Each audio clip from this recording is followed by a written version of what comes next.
Salut à tous et bienvenue sur 15 à Milan. Le Milan s'est incliné 4 buts à 3 à Artemio Franchi face à la Fiorentina ce soir. But de Duncan à la 15e minute qui profite suite à un corner d'une double erreur de Tatarusanu et Gabbia.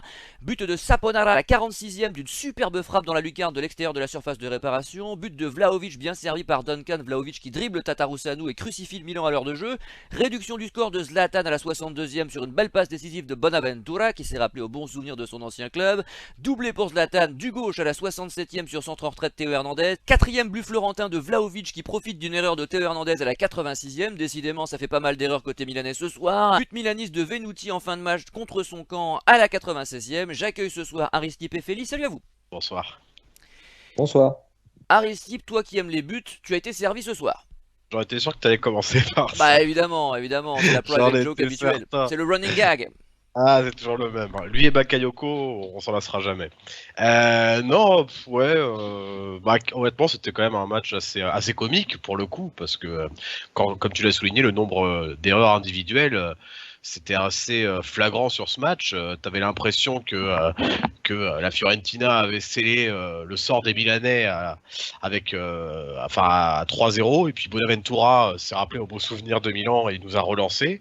Après, on double la mise avec Zlatan 3-4 minutes plus tard, peut-être dans 5, excusez-moi, c'est 61 et 66. Et puis voilà, alors qu'on pense revenir dans le match, alors qu'on espère une égalisation et peut-être même mieux, puisqu'on a déjà vu quand même Milan depuis 1 an et demi, ça nous arrive souvent d'être mené 2-0, 3-0 et de revenir. Et ben, on se fait crucifier par Théo Hernandez qui avait livré une passe décisive. Donc voilà, c'est quand même un match assez fou, avec beaucoup d'erreurs techniques, mais finalement avec une Fiorentina qui pour moi mérite largement sa victoire, et le score est quand même assez flatteur pour le Milan au vu de la qualité que l'équipe milanaise a proposée ce soir, tant en termes, j'ai envie de dire, d'animation offensive qu'en termes de défense, parce que offensivement c'était quand même très faible malgré les 3 buts qui sont surtout dus à un contre son camp et une passe décisive de Bonaventura finalement, et défensivement on a pris l'autre de toutes parts, et la Fiorentina s'est pas procuré non plus des centaines d'occasions, mais à chaque fois qu'elle attaquait on était complètement à la ramasse. Je pense que l'absence de Tomori, on va le rappeler, mais de Mike Maignan font vraiment mal à cette équipe, et on a vu ce soir qu'on a pris l'eau de toutes parts, et la Fiorentina, félicitations à elle, parce que tu vois, encore le nombre de buts je m'en fiche, mais je trouvais ça très intéressant qu'elle continue à attaquer. Malgré le 3-1, le 3-2, elle continue à attaquer, et une fois qu'elle a marqué le 4-2, c'était clairement mérité parce qu'elle continuait de presser, contrairement à 95% des équipes de Serie A qui se seraient complètement arrêtées de jouer et seraient reclus Encore aujourd'hui? à, à 10 derrière. Comment? Encore aujourd'hui? Ah oui, bah oui, regarde, l'Udinese, Parme et Las Vérone, à chaque fois qu'ils marquent contre le Milan, dès qu'ils marquent, ils sont à 10, c'est 10 derrière, hein. Ça attaque plus, hein. Ça attaque plus du tout, hein. Alors après, certaines le font mieux que d'autres à défendre, mais bon, ça attaque plus et ça attend la fin du match. Et franchement, bravo à cette équipe de la Fiorentina qui a continué d'attaquer au risque de se faire rejoindre, mais voilà, ils méritent amplement leur victoire ce soir. Et c'est vrai qu'ils ont été ultra réalistes parce que si je compte les occasions florentines, il y a à la 17e la tête de Vlahovic juste au-dessus, une talonnade d'Odriozola captée par Tatarusanu la 51e, et sinon il y a peut-être un penalty non sifflé, alors c'est discutable, mais enfin l'arbitre aurait pu se faire avoir quand même sur Saponara. Il est possible de siffler penalty, mais je vais demander, je vais rappeler déjà à Félix qu'on avait subi notre première défaite l'an passé à Lille, et c'était le 26 novembre, donc quasiment un an plus tard, rebelote. Alors je crois pas au signe, hein, mais c'est vrai qu'on est déçu ce soir. Et autre chose qui me fait penser à la saison dernière, c'est que Italiano, donc Vincenzo Italiano, l'entraîneur de la Fiorentina, c'est également le coach de la Spezia qui nous avait battu aussi 2-0 la saison dernière, où ils avaient fait littéralement un superbe match où vraiment ils nous avaient complètement annihilés. Et c'était une défaite vraiment terrible où je me rappelle, on avait tous nos joueurs, c'était un des rares matchs la saison dernière, on avait tous nos titulaires presque, et on a quand même réussi à perdre 2-0 contre la Spezia. Donc, par contre, moi, j'aimerais juste revenir sur ce qu'a dit Aristide. Moi, je suis pas complètement d'accord sur ce qu'il a dit, notamment sur les occasions milanaises. Moi, je trouve au contraire qu'on a eu pas mal d'occasions, notamment en première mi-temps. On rate beaucoup de choses et où Terracciano, je le rappelle, deuxième gardien de la Fiorentina, fait pas mal d'arrêts très intéressants, notamment sur Leao, où il permet de garder la Fiorentina en vie. À la Et surtout, 21e, c'est vrai, et c'est vrai aussi qu'il y a Zlatan qui vendange un but sur oui. un centre de tir à la Mhm. 42e, ça il a pas le droit. Tout à fait, ouais, tout à fait. C'est ce que j'allais y venir. Ouais. On rate pas mal, vraiment beaucoup d'occasions. Et franchement, le 2-0 à la mi-temps est vraiment très très cher payé, moi je le trouvais. Puisque finalement, la Fiorentina, comme tu l'avais dit, n'avait quasiment pas d'occasion. Et puis le premier but, bah, en fait, c'est le premier but qui nous coûte le match. Moi, j'ai envie de dire que c'est ce but-là qui nous fait rentrer dans cette spirale négative. On a presque réussi à s'en sortir puisque Zlatan a failli, on a failli égaliser. On est revenu à 3-2. Mais je pense qu'il y a deux facteurs qui nous ont empêchés d'aller au bout. C'est de un, la sortie de Leao sur blessure qui faisait un superbe match et qui a dû sortir blessé. Et de deux, la rentrée de Nico Gonzalez qui n'a pas pu commencer parce qu'il revenait de Covid, mais qui a fait une superbe rentrée qui a vraiment gêné toutes nos relances avec son pressing.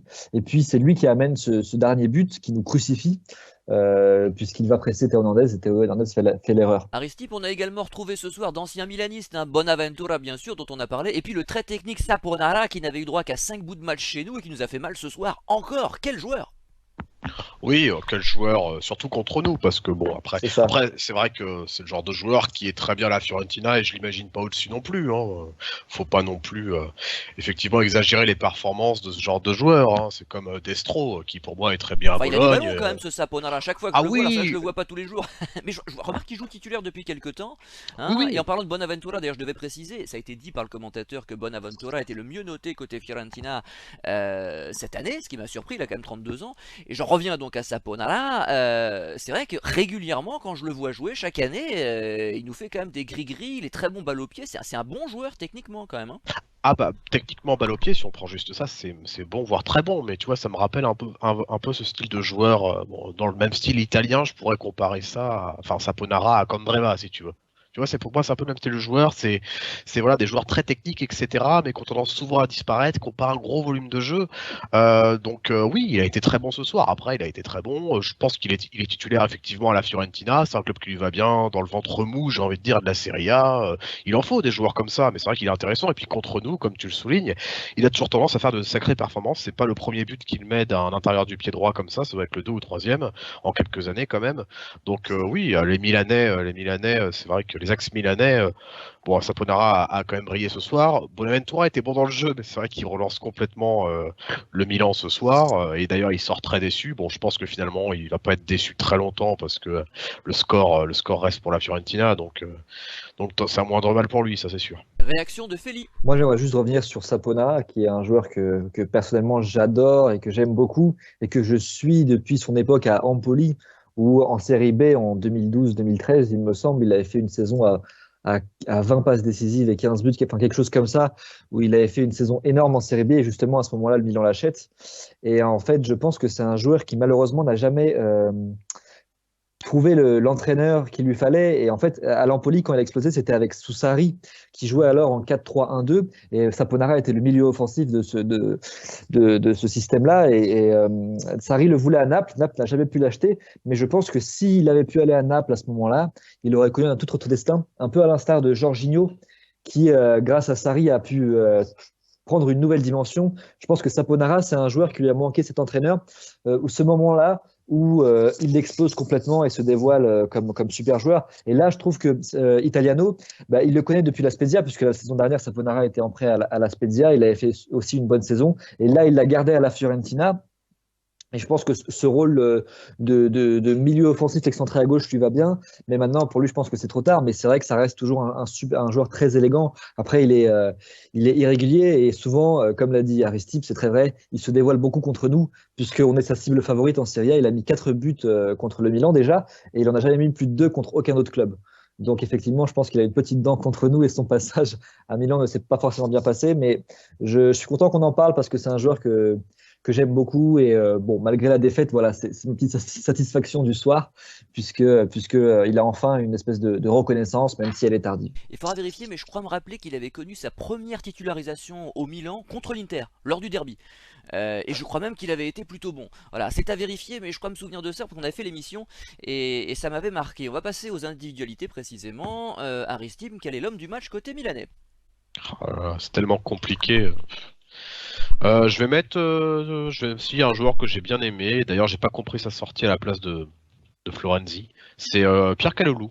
Pierre Calolou, il fait franchement une première mi-temps superbe. C'est l'un des seuls qui est dans le vrai en première mi-temps.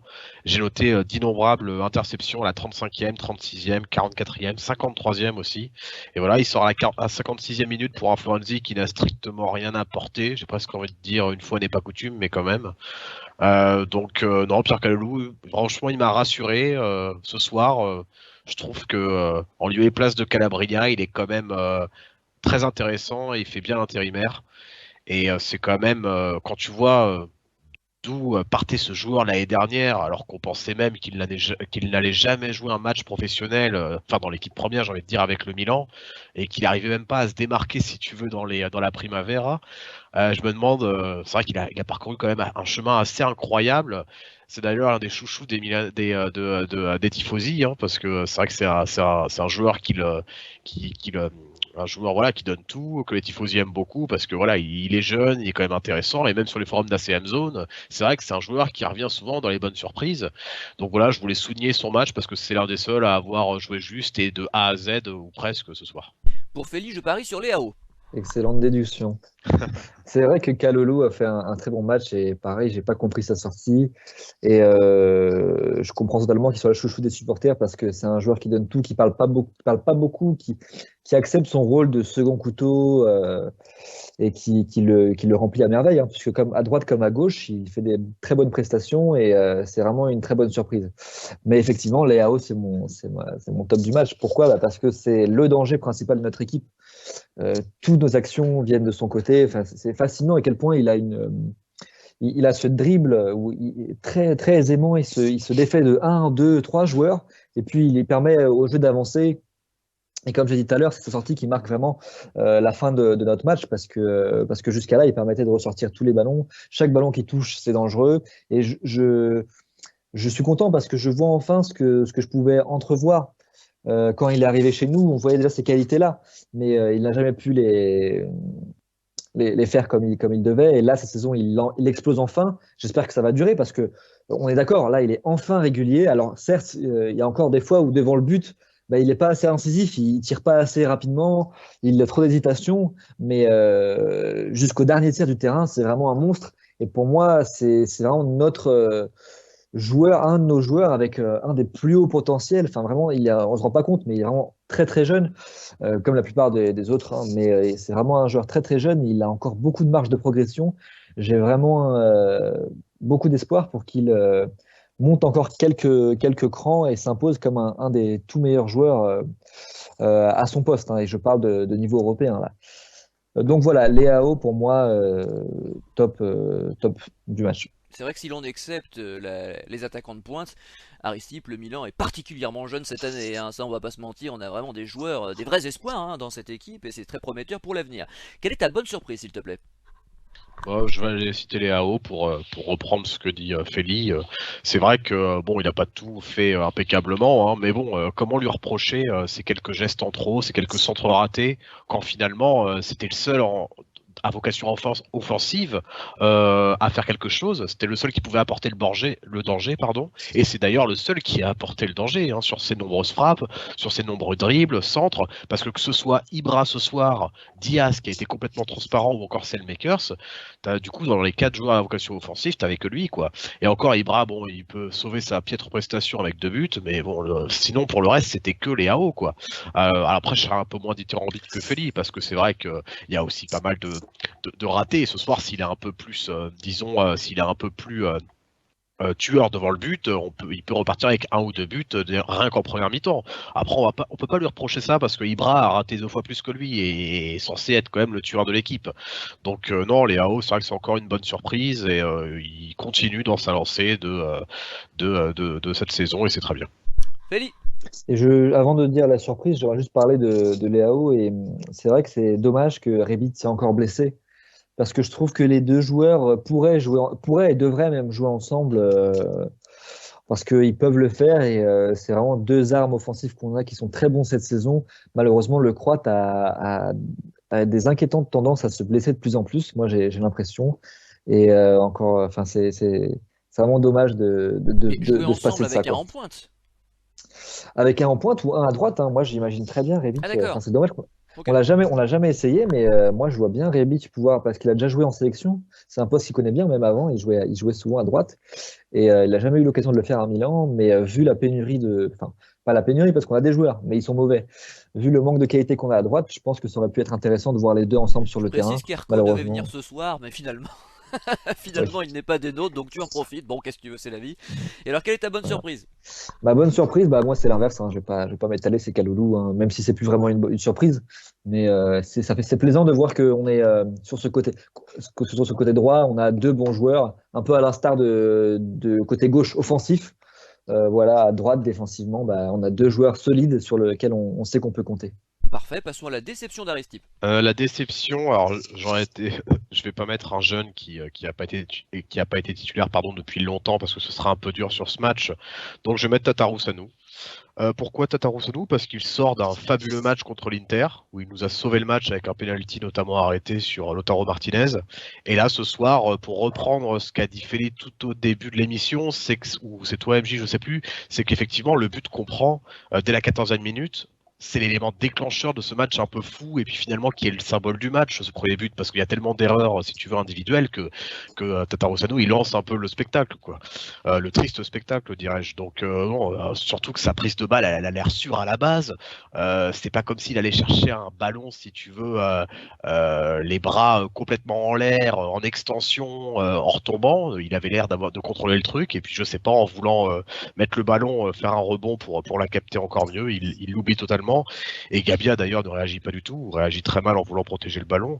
Mais ouais, Tatarou Sanou ce soir il nous plante encore contre l'Inter, il avait été assez héroïque, mais ce soir, pour reprendre l'expression que j'ai vue sur les forums, il passe de héros à zéro et c'est lui qui nous. Enfin, je pense qu'avec un Maignan ce soir, on peut au moins faire match nul, voire le gagner, parce que en plus de son erreur, il nous fait aucune parade ce soir. Il n'y a aucune parade. Enfin, je n'ai pas une en tête. Donc vraiment, sur les 5 tirs cadrés de la Fiorentina, il y a 4 buts à la fin.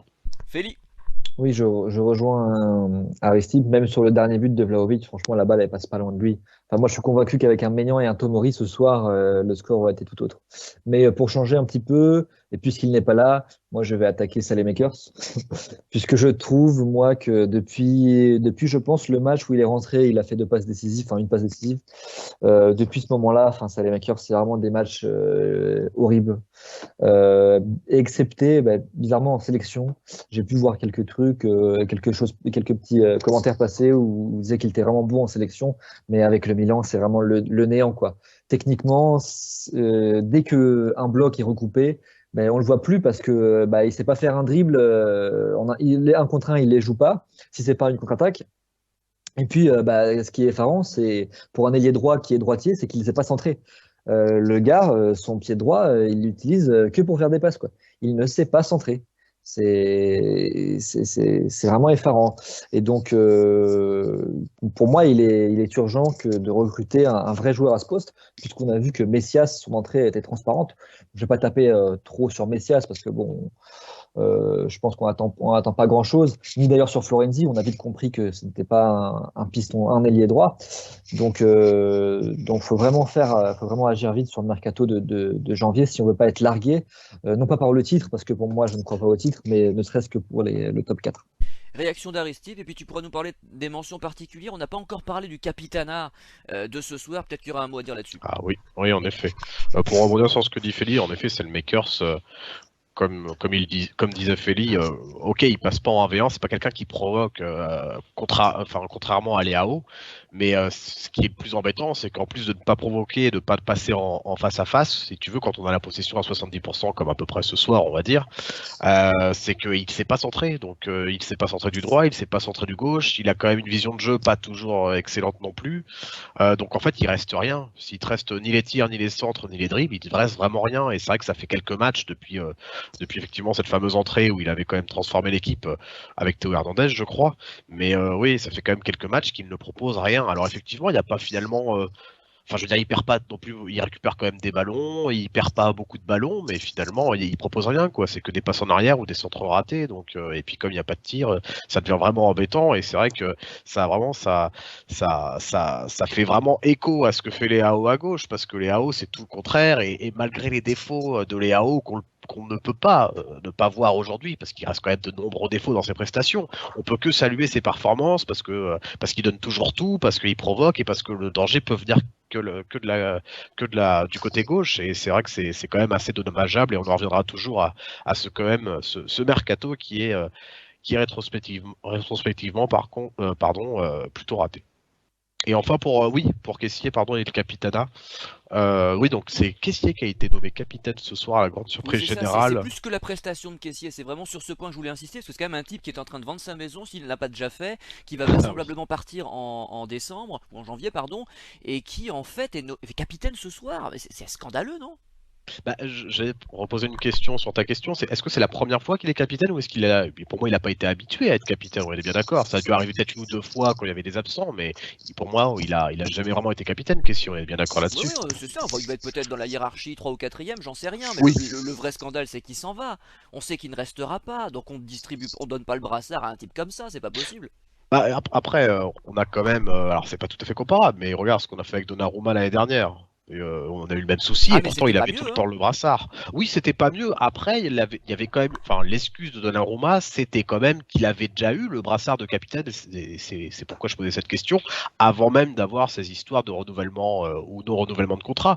Donc, si tu veux, il avait déjà eu ce brassard, alors que Kessié ne l'a jamais eu, ou peut-être l'a eu une fois par circonstance, etc. Donc, qu'on lui donne, alors qu'on sait que, on est quoi? On est le 20 novembre. On sait que dans un mois et demi, il va sûrement signer au Paris Saint-Germain ou dans un autre club de ce genre. C'est quand même assez surprenant, et tu vois, je me suis même posé la question à un moment, comme Pioli n'est pas fou, hein, ça fait quand même 2 ans qu'il est chez nous maintenant. On a pu se rendre compte que ce soit dans dans ses décisions tactiques, techniques, dans ses relations avec les joueurs, on ne peut pas considérer que ce soit quelqu'un de fou ou de ne serait-ce que d'illogique. Je me demande si ça ne veut pas dire quelque chose aussi, peut-être sur Kessié, ce brassard de capitaine. Enfin, je sais pas, je me pose la question, ça me paraît effectivement tellement aberrant que quelqu'un qui n'ait jamais été capitaine, qui a annoncé son départ d'ici un mois, ait le brassard ce soir. Peut-être que moi, je vois peut-être ça, alors peut-être je délire complètement, mais comme un premier pas vers une entente, un compromis entre les deux parties. Je vois que ça, en fait, sinon je ne Ah bah comprends t'es pas. optimiste, hein. Parce Ah que bah ça en personne le fait, voit, hein. je vois pas autre chose, je vois pas Non, non, comment ça peut être mais autrement. ton raisonnement s'entend, j'ai du mal à y croire, mais on va demander à Félix ce qu'il en pense. Et puis, bon, comme c'est la rubrique des mentions particulières, évidemment, tu peux aussi, Félix, t'exprimer sur un joueur dont le nom n'a pas encore été cité ce soir. Euh, pour le Capitana, moi je rejoins Aristide. Je pense que ça peut être une stratégie du club pour essayer de le convaincre de rester en lui promettant, je sais pas, une place dans la hiérarchie. Alors que c'est vrai qu'on pensait plutôt que ça allait être Kier, qui est un leader dans le vestiaire. Après, je ne doute pas que Kessié doit être également un des cadres du vestiaire, mais c'est vrai que c'est particulier de donner c'est particulier, même scandaleux, de donner le Capitana alors qu'il va probablement partir. Alors moi, je pense pas qu'il partira en janvier, mais sans doute en juin. Donc c'est incompréhensible, surtout que si on pense à la stratégie, enfin le principe d'ancienneté, Kessie est évidemment premier sur la liste, mais le deuxième ne serait pas dans ce cas-là Kier, mais peut-être même Ibra qui est arrivé. Alors ça se compte en semaine, mais il est arrivé avant Kier. Donc pourquoi c'est pas Ibra le deuxième capitaine? Enfin bon, donc c'est vrai que c'est étrange et alors que oui c'est vrai c'est possible c'est possiblement une stratégie derrière. Mais on a ces sites. Moi j'aimerais bien parler de encore une fois moi j'ai pas eu l'occasion. Enfin je sais plus si je l'avais dit la dernière fois, mais j'ai l'impression souvent que je tape sur eux, mais la direction ce mercato-là on voit encore à quel point il a été raté parce que ce soit Messias ou Florenzi. Enfin, on a vu les limites de ce qu'on peut faire. On n'avait vraiment qu'un seul joueur à acheter. On aurait pu acheter un milieu offensif qui pouvait jouer à droite et la moitié de nos soucis actuels auraient été réglés. Mais on a acheté Messias et Florenzi, qui sont deux joueurs qui sont relativement médiocres. Florenzi, parce que c'est un joueur qui a eu des blessures chroniques et qui n'a jamais pu exploiter son potentiel, et Messias parce que c'est un joueur de niveau qui n'a jamais connu autre chose que la série B. Donc, fallait pas s'étonner. Et c'est dommage parce qu'en étant un peu plus ambitieux, on aurait pu vraiment viser ce titre-là. Mais comment penser au titre quand on voit le mercato qu'on a fait? À part Et tu pourrais Maignan, même parler de Pellegrini qui ne sert à rien, c'est-à-dire qu'on ne l'a jamais Pellegrini, fait bien jouer ou sûr. quasiment jamais. Moi je ne comprends pas ce recrutement de Pellegrini. Alors c'est vrai qu'il coûte pas cher, on est d'accord, mais enfin pourquoi allons-nous chercher un attaquant si c'est pour pas le faire jouer? Après, Pellegrini, je pense qu'on savait tous que ça allait être un bouche-trou concrètement. Il allait juste être là quand Ibra et Giroud étaient absents. Et encore, on a vu que même dans ce cas-là, c'était Rebic qui jouait. Donc bon, enfin bref, Pellegrini, on savait déjà. Enfin, moi, j'imaginais déjà ce rôle-là pour lui. Mais c'est vraiment dommage parce que on voit qu'il y a possibilité de jouer le Scudetto cette saison. Et on l'a pas fait parce que le recrutement a été médiocre et franchement, je ne crois pas que ce sera mieux en janvier parce que j'ai vraiment l'impression qu'on sert un maximum. Enfin, plus on avance avec la direction Elliott et plus j'ai l'impression qu'on serre les fonds et on est de moins en moins pertinent dans le recrutement. Regardez par exemple un joueur comme Kalou la saison dernière qui a été recruté quasiment pour zéro et qui se révèle. Des joueurs comme Benacer, comme Théo Hernandez qui ont coûté une quinzaine de millions. Bah là, j'ai l'impression, certes, on a eu Maignan, on a eu Tonali, mais pour le reste, j'ai l'impression qu'on a manqué de créativité dans le mercato, alors que même pour pas cher, il y avait des choses à faire. Je pense par exemple à un Felipe Anderson qui est retourné à la Lazio gratuitement. Il est retourné, West Ham l'a libéré gratuitement de son contrat pour qu'il aille signer à la Lazio. Et maintenant, il fait vraiment un bon travail. Bon, c'est pas un foudre de guerre, hein, Felipe Anderson, mais c'est un très bon joueur de Serie A et il fait ses statistiques à la Lazio.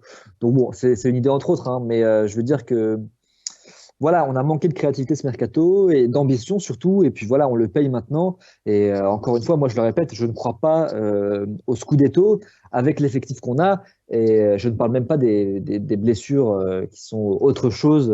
On pourrait tout à fait parler du Milan Lab qui, cette saison, encore une fois, alors je sais pas si c'est vraiment le Milan Lab. Moi, je sais pas qui blâmer dans ce cas-là, mais on peut pas dire que c'est normal d'avoir autant de blessés à tous les matchs. À tous les matchs, on Depuis a 15 deux ans. ou trois blessés. Depuis Ah oui, 15 oui, non, ans, ça fait des années que le ouais. Milan a le record de blessures, j'ai jamais vu ça moi. Et je comprends pas, quand on regarde un club comme Naples, à Naples, il n'y a pas un blessé. À chaque fois, ils sont au complet. Quand on regarde l'Inter, c'est pareil. Tous les clubs, à part, bon, il y a la Roma qui est concurrence avec nous en termes de blessés, mais cette saison encore ça va. Mais souvent, eux, ils ont des grosses blessures aussi. Mais là, enfin, si on regarde tous les autres clubs de Serie A, c'est pas comparable. Nous, on a vraiment deux, trois titulaires blessés à chaque match. C'est constant et c'est affligeant. Ça, lié au mercato désastreux, ben, ça donne bon, ce match-là. Et encore, ça va, je trouve qu'on se sent plutôt bien cette saison. À pas, là, j'ai l'air de complètement, complètement au fond du trou, mais voilà, on Bah, est c'est quand la même Ligue des toujours Champions premier. surtout qui fait tâche en réalité. Oui, voilà, c'est ça. Mais bon, même en Serie A, je veux dire, il y a quelques matchs où on s'en sort plutôt bien. Et ce soir, on a vu, bah, ce soir, c'est l'inverse. On a payé, on a payé les frais de ces blessures et du mercato désastreux. Aristide, quel est ton mot de la fin? Je vais conclure par le même mot de la fin que j'avais conclu il y a quelques semaines. Je pense que c'était juste avant le derby. J'avais dit vivement le retour de Rebic. Je vais conclure de la même façon parce que c'est un joueur que j'apprécie de plus en plus, vraiment, qui me manque énormément dans ce Milan-là, que ce soit à gauche ou en pointe, parce qu'effectivement on parlait de Pellegrini, mais c'est vrai que quant à Ibra et Giroud titulaire, plus Rebic qui finalement peut-être est le meilleur numéro 9, j'en avais parlé déjà, avec la meilleure animation offensive dans ce Milan, du moins en ce début de saison, quand Rebic était là, on jouait très bien et on marquait et on gagnait. Donc effectivement, moi j'attends vraiment son retour. C'est vrai que pour rejoindre Félix, c'est un joueur qui se blesse de plus en plus quand même depuis un an, puisque rappelez-vous, il y a un an, quasiment jour pour jour, il s'était fait une luxation de l'épaule, je crois qu'il avait écarté les terrains pendant deux mois peut-être. Donc voilà, et c'est vrai qu'il a fait assez peu de matchs en un an. Donc voilà, ça m'inquiète un peu, mais c'est vrai que c'est un joueur tellement essentiel. Et puis bon, moi j'adore ce joueur pour moi c'est un joueur d'A Milan, c'est la grinta, c'est quand il rentre sur le terrain, c'est pour faire mal à l'adversaire. Enfin moi j'adore. Et alors Félix, tu nous parlais de la qualification de la Serbie? Oui, je pourrais vous parler de la qualification de la Serbie. Effectivement, première fois depuis 2010 que la Serbie se qualifie en Coupe du Monde. C'était un beau match, une belle victoire contre le Portugal. Ça faisait longtemps qu'il n'y avait pas eu un aussi beau match, même en termes de qualité, même quand le Portugal menait. Enfin, la Serbie était vraiment au-dessus. Mais moi, j'aimerais juste revenir encore une fois sur le Milan. Restons sur le thème. J'ai pas l'habitude de le critiquer, mais j'ai trouvé que l'approche de Pioli était pas la bonne ce soir. Et j'ai trouvé ça dommage parce que Italiano l'a encore une fois très très bien muselé. Et après, bon, c'est clair que le but, le but gaguesque à la 15e minute remet tout en question. Mais je trouve ça bizarre que on joue beaucoup sur le dos de la défense avec des attaquants aussi lents que Giroud et, euh, et Ibra, quoi. Et à chaque fois, on essaye de passer dans le dos de leur défense. Et surtout que Ibra a une tendance exaspérante à être constamment hors jeu. Donc, et en plus, là, la défense de la Fiorentina, avec trois absents, je vous rappelle, les trois premiers de la hiérarchie des défenseurs centraux de la Fiorentina ont été absents ce soir, mais ils ont quand même réussi à faire des pièges hors jeu qui ont déjoué quasiment toutes nos attaques. Donc je comprends pas son obsession à vouloir jouer tout le temps dans le dos de la défense, et c'est pour ça aussi que je comprends pourquoi on dit que Rebic est peut-être le meilleur neuf de l'effectif, parce que c'est celui qui prend le mieux la profondeur et utilise le mieux les espaces pour combiner rapidement avec nos milieux offensifs. Donc moi, voilà, c'était mon petit coup de gueule contre Pioli que je critique pas souvent et qui pour moi est la vraie force de notre groupe, hein, malgré l'infirmerie et le mercato raté, c'est vraiment lui qui tient ce club à mon avis. Mais ce soir, je trouve qu'il a mal géré la rencontre. Bon, je pense qu'on se retrouvera dimanche prochain pour Milan-Sassuolo, parce qu'à moins d'un excellent match à Madrid, je vois pas trop l'intérêt de se coucher à minuit pour la Ligue des Champions cette année. Donc bonne semaine à tous, à dimanche, salut! Ciao. Salut.